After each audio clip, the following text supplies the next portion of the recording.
trade efficiency with NACFE's Mike Roth and Friends. Here in episode 39, we're joined by Jim Sharkey, Vice President of Global Sales and Marketing at Pressure Systems International, where he talks about the evolution of automatic tire inflation systems, the importance of company culture, PSI's involvement in industry organizations, and the company's opinion on the Greenhouse Gas Phase 2 regulations. He also shares his opinion on some of the new technologies like electric vehicles and automated vehicles, and he says one barrier to their adoption is having enough trained technicians. Today we have joining us Jim Sharkey. Jim's the Vice President of Global Sales and Marketing at Pressure Systems International. Hello, Jim. Thanks for joining us today. Hi, Mike. Thanks for having me. It's a pleasure to be on chatting with you. Yeah, so I'm really excited to speak with you today. I mean, we've been friends a long time, and there's so much about PSI and, efficiency and trucking that I want to get into in our time together. But before we dive into that, do you remember how we first met and became friends, Jim? Yeah, I believe I do. I recall it was very early on in the creation of NACFE. I believe one of your first report, if not the first report, was a confidence report on tire systems, and of course, automatic inflation systems being a big part of that. I know we were interacting and I guess giving you information on how our solution works and so forth, providing feedback on the ROI, and I think that was it. And yeah, it had to be several years ago. Yeah, we started NACFE in 2009, and I remember the first confidence report we published in, I want to say 12 or 13. So, yeah, 10 years. Wow. Tell us a bit about yourself, Jim, as we get into this. I know you actually made a big move to the south in the last year or two, but tell us about your career and, your time in trucking.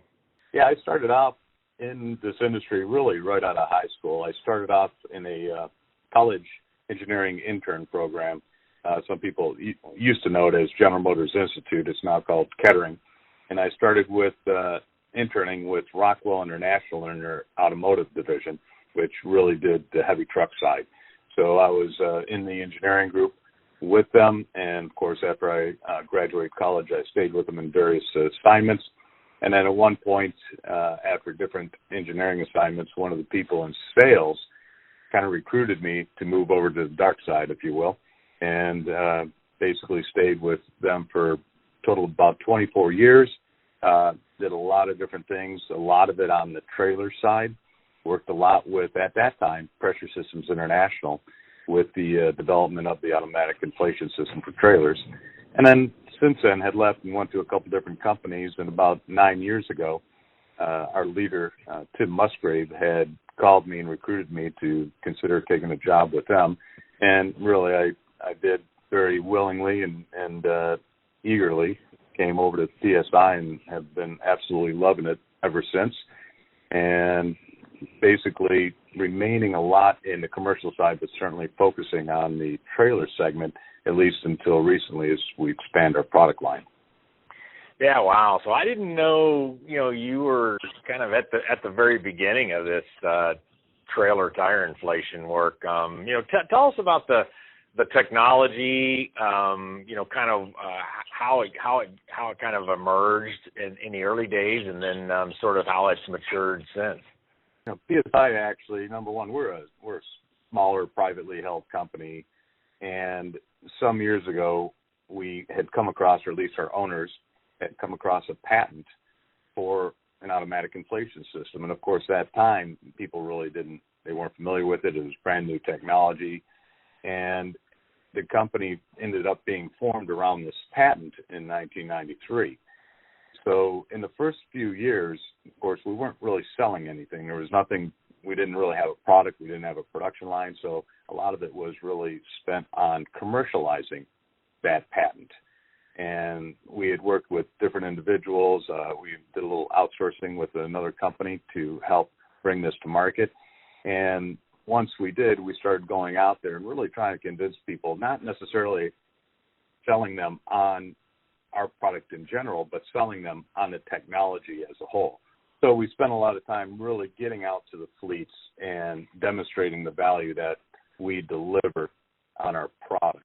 And then, of course, once the fleet started testing it, we worked with them very closely on monitoring, running the test, and validating that ROI. And once we did, then obviously we had a couple of fleets that we could then demonstrate as our testimonials, and then basically get them to act as our flagship customers to really expand it. Of course, later on, we really created a whole industry in and of itself. There's been some competitors that have come and gone.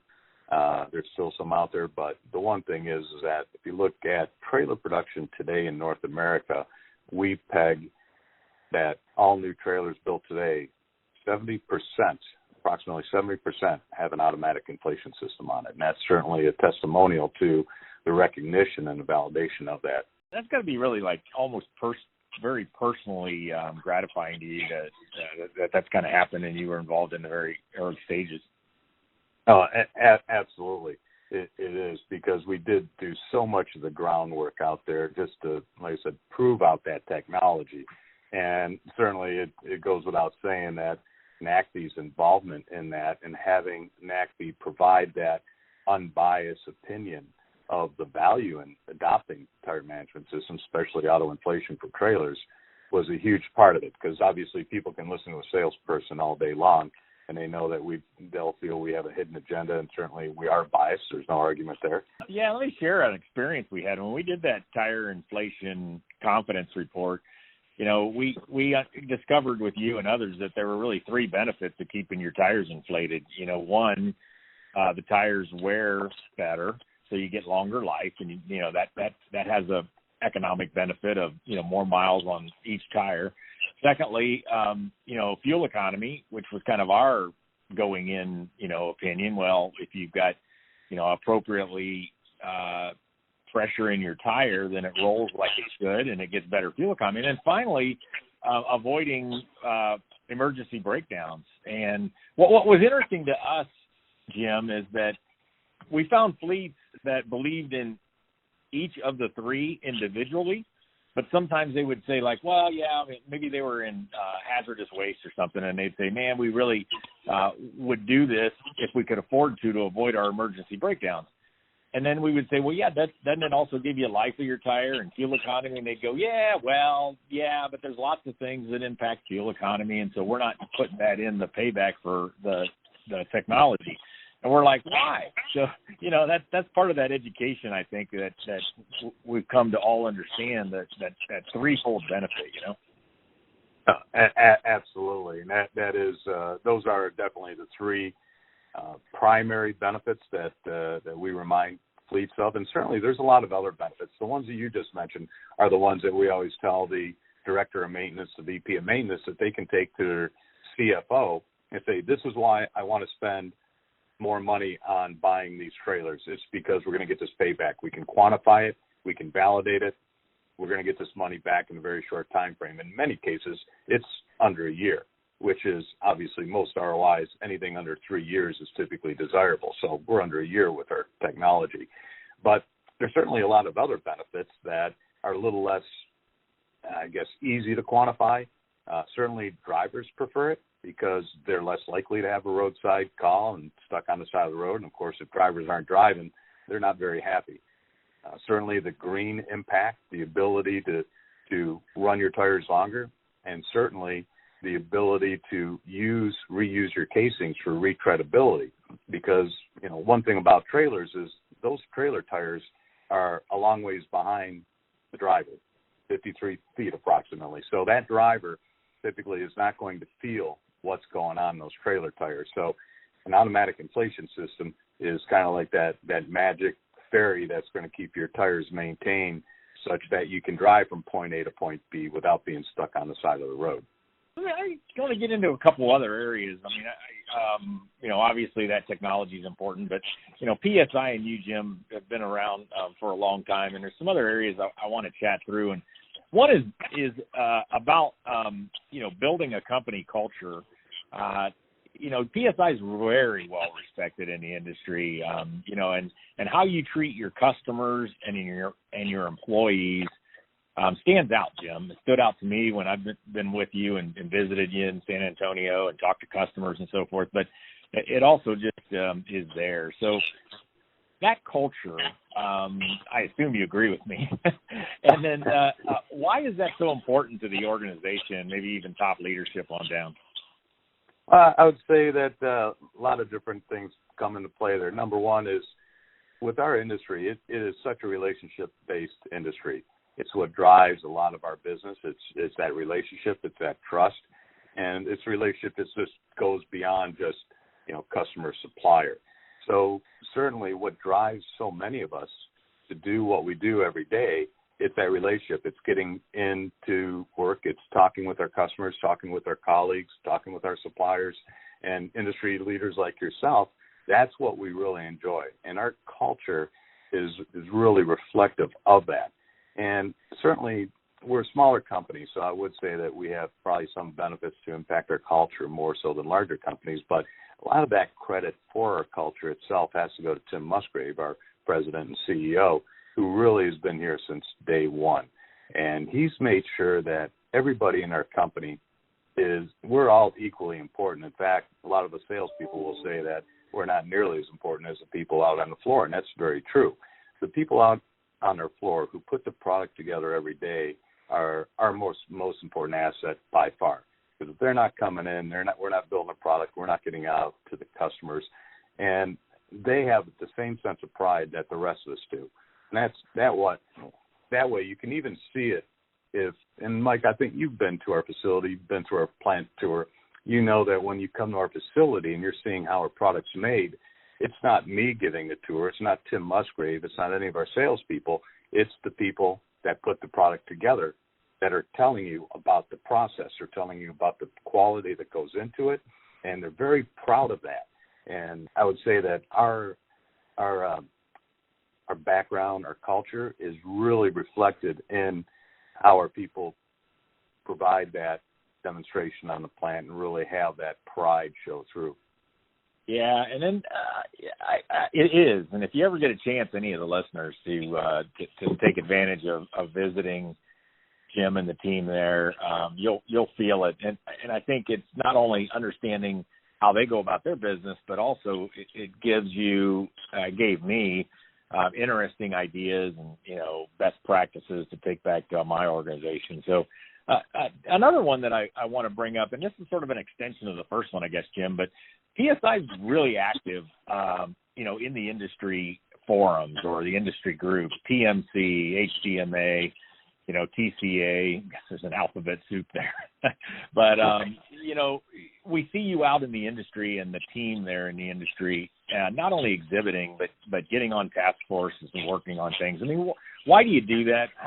Why does that benefit PSI? And how do you think, your engagement, and I might chime in a little bit on this as well, because NACFE is quite visible out there in those events. But what does it do for you, the company there at PSI and the industry to do such things? Sure. Well, from our standpoint, it's definitely a symbiotic relationship. We like to think we give value. We certainly get a lot of value out of it. And some of it goes back to some of the relationships that I mentioned earlier. But it's really, too, about understanding the individual segments that all these associations represent. Because one thing that we do not do is we don't go to a customer without knowing what they want and say, hey, here's what we have. We have a product for you. It's going to provide value for you, without understanding that customer's operations.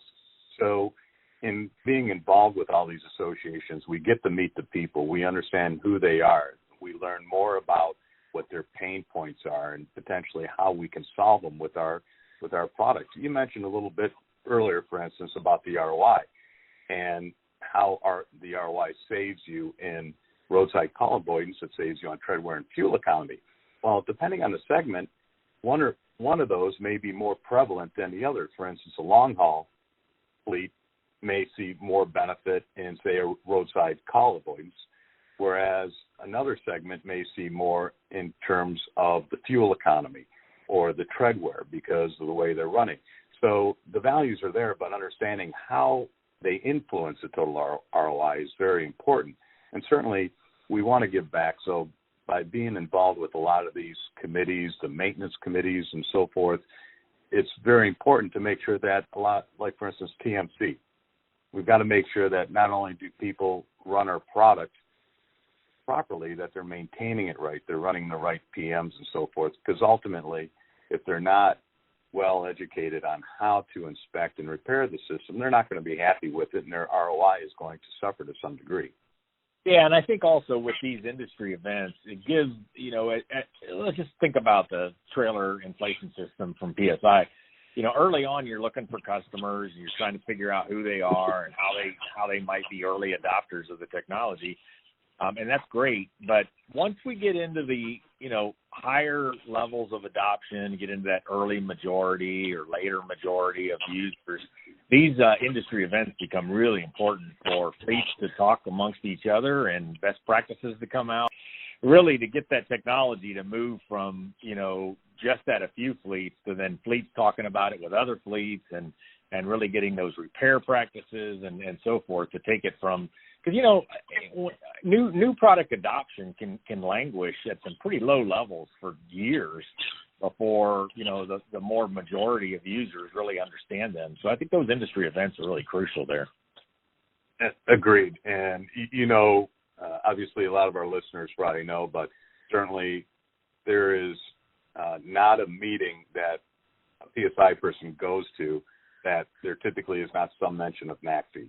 And we mention that, again, because of your unbiased approach to the technologies. But, you certainly look at the NACFE fuel survey that you perform.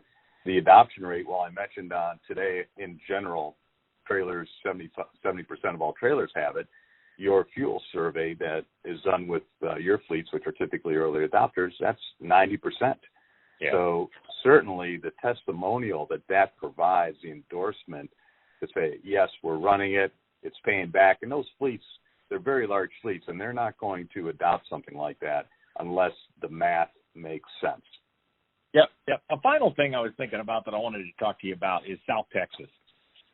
So, PSI's been in San Antonio for a long time, but, there's sort of a heavy-duty commercial vehicle thing going on in Texas. We've got Navistar building a plant right there in your town. We've got, Tesla in Austin. We got Hyliion in Austin. I mean, we've got sort of something going on there. What is it? What's it about that area? And what do we expect to see going forward? Well, I think it's tacos. I think we got great tacos down here, Mike. That's the biggest appeal here. Certainly it's a big trucking channel. We've got a lot of trucks going through here going through Laredo into Mexico and so forth. Just a big trucking environment. Why all those other companies are down here? Texas, and I know certainly San Antonio has been very welcoming to businesses and very courting of those types of businesses. Certainly the climate isn't bad. It's a great city. I know moving from Detroit down here to Texas, while the heat has taken some getting used to, the culture, the environment, and really I'd say the work ethic of the people is outstanding. They love what they do. They're committed to it. It's just a very reliable workforce down here. Yeah. So a couple other things that I wanted to get into. One is just about what we've been talking about here, and that is scaling.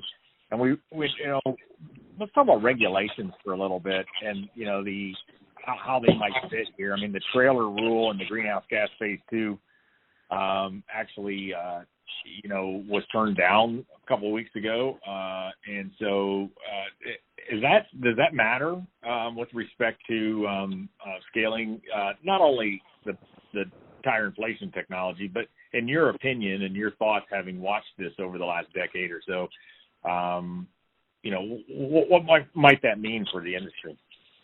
Well, first off, when the greenhouse gas phase 2 and I guess the inclusion of trailers in that legislation was being proposed, PSI, we've been very clear in our position on that, and a lot of companies, a lot of people think, well, hey, you got to be supporting that legislation. In fact, we didn't. We were actually against the legislation, and people were actually taken aback when we make that comment. And the reason is that, again, that adoption rate I mentioned before has been really unaffected, unimpacted by the legislation. So the point is, people are already adopting it. They understand the value. So to have it legislated really forces fleets to adopt it, even though they don't believe in it. And frankly, if someone doesn't believe in it, we'd rather not have it forced upon them, because all they're going to do is look for a reason to say, hey, this one doesn't work. See, I told you it didn't work, and so forth. And it creates the opportunity for what we'll call bottom feeders, companies and competitors that will meet the very bare minimum of the legal requirement, and then they don't last very long. They don't perform as expected, and then it basically gives the rest of us a bad label in terms of the low-quality technology. So we're very happy with the way things were going, with fleets understanding the ROI. And when fleets understand the ROI and they adopt it on their own, they have a vested interest in running it properly. So we prefer that legislation not to really occur. That being said, it still influences people to at least look at it. So I guess from that standpoint, it has been positive. And we have had a lot of fleets that are calling us up because they think this is going to occur. And a lot of them have said, yeah, we're going to adopt this technology now, not because of any legislation, but because I understand that it's going to save us money down the road. I've been asking a lot of my podcast guests about electrification, autonomy, and hydrogen, and all this stuff hitting the industry. I'm going to ask you about it, Jim. I mean, you're kind of maybe a spectator somewhat in that, as your technology work on all of them, or at least what I know about what all PSI is working on. Is from your view, is this great for the industry? Is it could it possibly be too much for us to handle? Just what are your thoughts there? Well, I think that the new technologies are they're fun, they're exciting.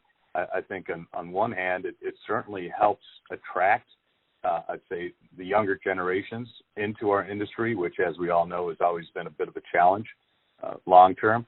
So I think from that standpoint, the recruiting aspect, absolutely. I think certainly from my perspective, I do find it very intriguing. It really opens up a lot of opportunities for us to increase these efficiencies of the fleets, and certainly to make vehicles run very clean and safe and effective. Absolutely love it all. We are involved in all those. All of them still have tires that have air in it. There's talk about some other technologies without air, but that's certainly probably a lot longer off than some of these other technologies, and we'll adapt to it. We keep our finger on the pulse of what's happening out there. But as far as connectivity, electrification, autonomy, they all use tires. And we're using this really now as the next step and enabler to our next step in tire management, because just like we have automatic inflation, PSI now has tire pressure monitoring and telematics, and we're really getting more into helping fleets identify what's going on with their tires and identifying corrective actions or room for improvement, such that they're not just saying, hey, I've got a blown tire, I'm going to fix it. Now they're going to understand, why did that tire blow? Why did that tire wear so quickly? And I'm going to understand what happened so that I can now develop a corrective action that I'm not just using on that one particular tire, but I'm now going to expand it across my fleet. So instead of saying saving money on one tire, you're saving money on thousands of tires. And a lot of that goes right into connectivity. And, of course, the one thing is that a lot of drivers, they get paid by the mile. They want to drive. That's where they get paid. So the monitoring remotely is huge, especially when we talk about autonomous vehicles and so forth, because we see the complexity being counterproductive to the reliability necessary to autonomous vehicles. I'm going to probably use your quote, all these technologies have tires and they all have air in them. Thanks for joining me, Tim. It's always great to catch up with you and the folks at PSI, and thanks for being on the show. Mike, I appreciate it. It's a pleasure being here. Thanks for the opportunity. Freight Efficiency with NACFI's Mike Roth and Friends.